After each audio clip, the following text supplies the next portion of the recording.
our replacement of the Greek Street Bridge in Stockport continued. We removed all 200 beams of the old structure, leaving a 60-metre gap over the tracks. Next, we'll start building the new, stronger bridge.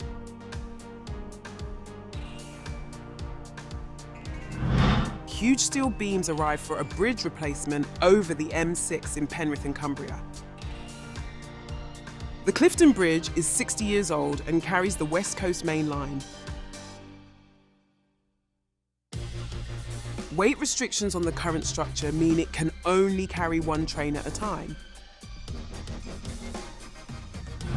We got ready for more upgrades across Huddersfield and Deighton, Yorkshire.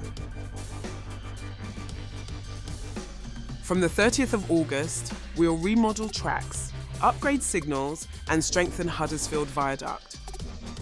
Huddersfield Station will close for 30 days so we can carry out the work.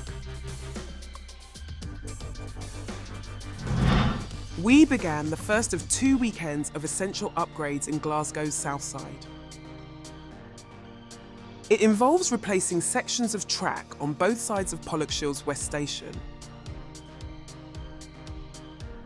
The £2.7 million work will give you more reliable journeys for the long term. We urged you to check your C2C services from Monday the 18th of August due to an amended timetable. We need to slow down trains because of track conditions caused by very dry weather.